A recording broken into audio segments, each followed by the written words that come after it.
भाजपा का षड्यंत्र है। वो कोशिश कर रहे हैं कि वो लोग जो भाजपा के खिलाफ वोट दे सकते हैं उनका नाम काटा जाए, लेकिन ये नाम काट नहीं पाएंगे।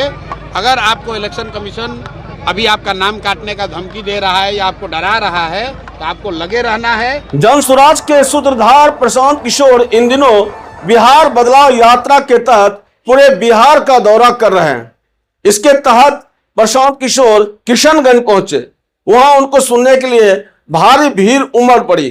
आपको बता दें कि इस दौरान प्रशांत किशोर ने चुनाव आयोग को घेरा, वहीं भाजपा और आरजेडी पर भी हमला बोला। आइए सुनते हैं प्रशांत किशोर ने क्या कहा। भाई ऐसा है कि मुसलमानों को वोटर लिस्ट में नाम रहने नहीं रहने से डरने की कोई जरूरत नहीं है। वोट देना संविधान के जरिए वोट देना हर उस नागरिक का, जो भारत का नागरिक है, उसका संवैधानिक अधिकार है।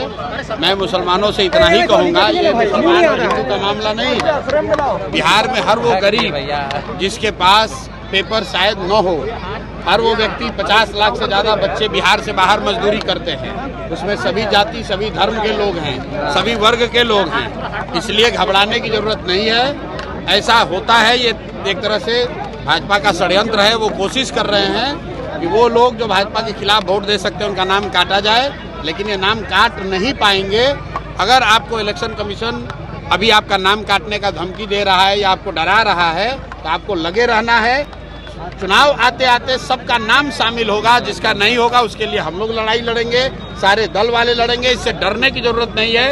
आप डरिएगा तो सब कोई डराएगा। अपने हक के लिए आपको खड़ा होना है और वोट देना सबसे बड़ा अधिकार है। कोई आपका वो अधिकार छीन नहीं सकता है। एक बात समझ लीजिए कि चुनाव आयोग को नागरिकता तय करने की का उनको अधिकार नहीं है। सुप्रीम कोर्ट का ये गाइडलाइन है, सुप्रीम कोर्ट का जजमेंट है। चुनाव आयोग किसी की नागरिकता नहीं तय कर सकता है। चुनाव आयोग का काम वोटर लिस्ट बनाना है, वोटर लिस्ट के जरिए चुनाव कराना है। अगर चुनाव आयोग ये कह रहा है कि वोटर लिस्ट ठीक नहीं है तो चुनाव आयोग को जवाब देना है कि भाई 1.5 वर्ष पहले इसी चुनाव आयोग से पार्लियामेंट का चुनाव हुआ है, मोदी जी इसी वोटर लिस्ट से चुनकर प्रधानमंत्री बने हैं।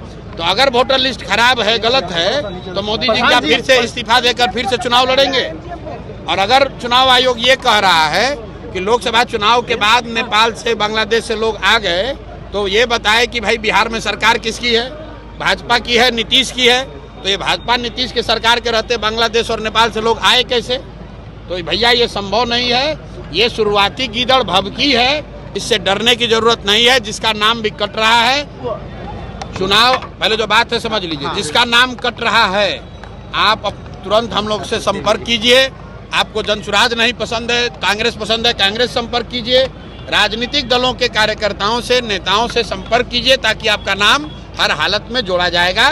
चुनाव आयोग आपका नागरिकता तय नहीं कर सकता है, ये उसके अधिकार क्षेत्र के बाहर का मामला है। ये चुनाव आयोग सूत्र की बात कर रही है। अगर सरकार बनेगी तो हम विकास करेंगे सीमांचल क्षेत्र का। तो पिछले 30 वर्ष से बिहार में किसकी सरकार है? 15 वर्ष लालू राबड़ी की सरकार थी, 3 वर्ष खुद तेजस्वी यादव डिप्टी सीएम थे। आप बताइए सीमांचल में एक भी बढ़िया स्कूल कॉलेज बनाया हो तेजस्वी यादव ने? तो राजद की सरकार ने यहाँ के बच्चों के लिए अगर पढ़ाई की व्यवस्था की हो, रोजगार की व्यवस्था की हो, यहाँ से पलायन रोकने के लिए कुछ काम किया हो? भाई 18 वर्ष कम थोड़ी ना होता है। 18 वर्ष जब आप सत्ता में थे तो सीमांचल के लोगों के लिए, युवाओं के लिए आपने क्या किया?